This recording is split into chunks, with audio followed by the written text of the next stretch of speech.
lead there in the tow, I think. So that's Martin West to the front as they go into the left-hander.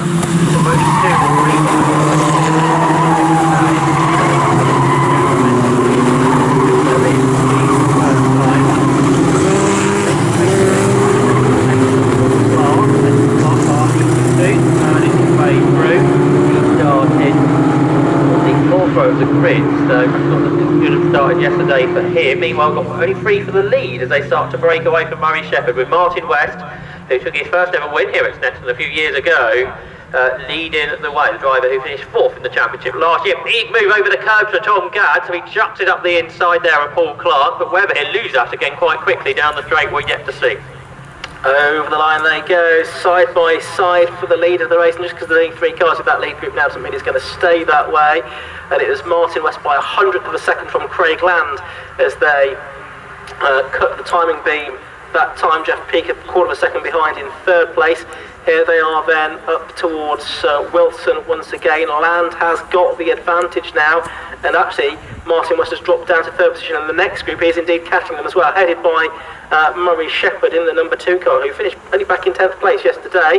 Out of Chapman they go. There's Tom Gadd, he's in 9th place at the moment, just behind Greg Smith there, because David Mason has got ahead of Smith already during the course of this lap. There they are fanning across the Bentley straight in towards Brundle, and it's Peake now that's got the lead.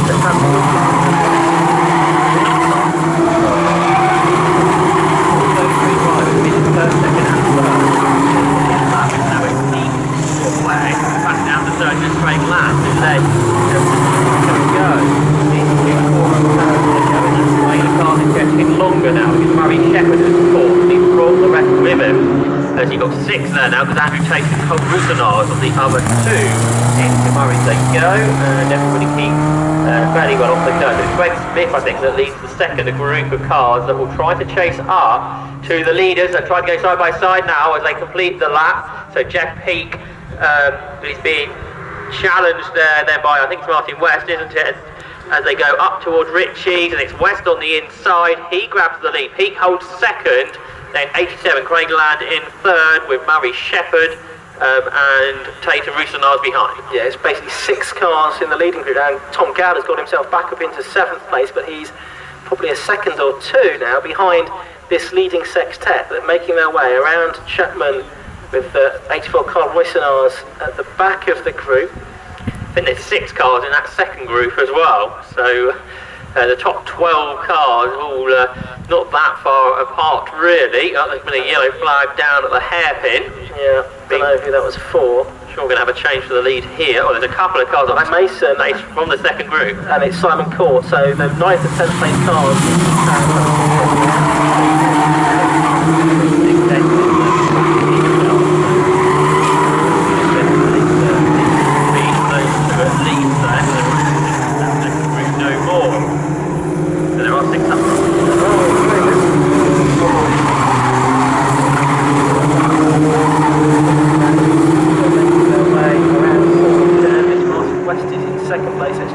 From 94, and then it is the 87 car of Craig Land in 3rd place, number 2 Murray Shepherd in 4th, then it's 42 Andrew Tate, and then it's the Willard Donington Park. Last season, there they come side by side. It's Martin West challenging again on over to Richie's corner on the outside line, and already he's gone through, and that shows just how powerful that toe is along the centre straight.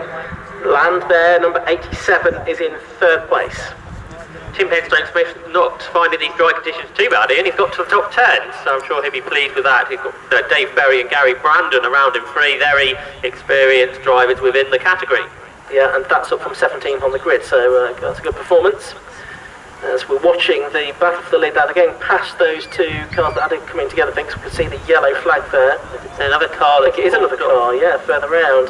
Thinking that's Greg Smith. I think you're right. So perhaps there's a 3rd car involved in that incident at the hairpin. But back to green for the S's, for Brundle and Nelson, and Martin West is the car that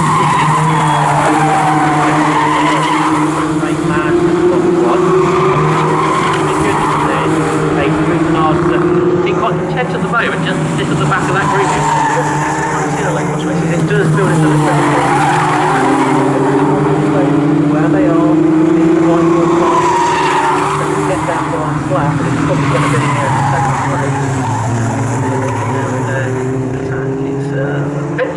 gone on, and that's more like a cycle race, isn't it, where you're making sure you're in position for the sprint at the end of the stage. There's a cycle race on the A11 coming up this morning, which was interesting in the conditions.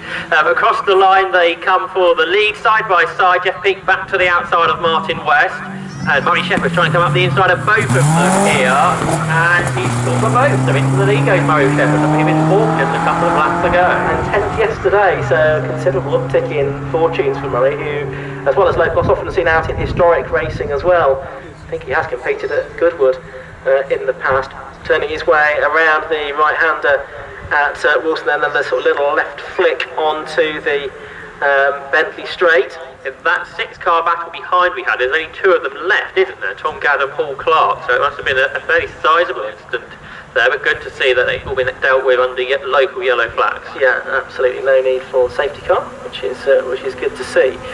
So making their way into Brundle and Nelson, this is lap number 5, this is the half distance.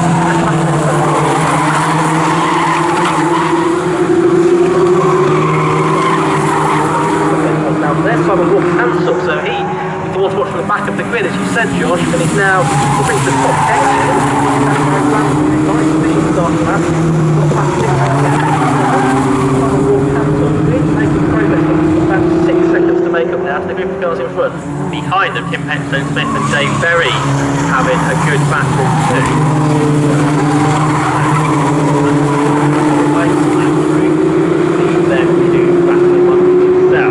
Gary Brandon hanging in there behind the Eco Trailers Locost of Simon Walker Hansel. Good looking car that is, and up front it's all got a bit crazy.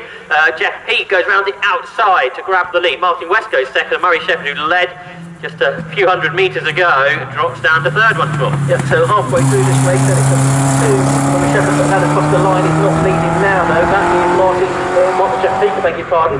Murray Shepherd, number 2, goes back up to second place at Wilson. Number 94, Martin West, is third. 87, Craig Land is fourth. 42, Andrew Tate in fifth. And 84, Carl Royce-Nars is sixth. That is the leading group. The winner will come from this group, you would think. Again, yellow flags along the Bentley straight, but it should be greens by the time they get to Brundle and Nelson. And Jeff Peake in the lead of the race, trying to break the toe here. The number 2 behind him, Murray Shepherd, trying to follow and make the most of it. Will he sweep around the outside though? Yes, he will. That's Brundle. So Murray Shepherd in the corner. Yes, he's still remaining the most. Just about, there's been a larger incident as they're down there on the exit of Chapman Curve, which looks not particularly great. Continue, there's a lot of dirt on the road down there too, but here are the leaders. Let's hope we can continue to race. It's Murray Shepherd that leads now once again after that big move round the outside at Brundle. He leads Jeff Peake, and the rest of that group now they pass the pitfall. 6 laps.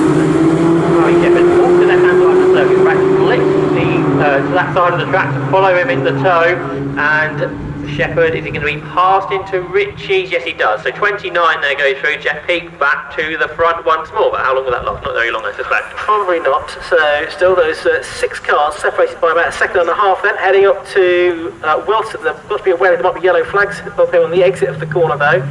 It's Murray Shepherd second, Craig Land third, Martin West fourth, second, 6th position. Make their way along the straight, and yes, it does look like the ones are coming together there somehow. There's about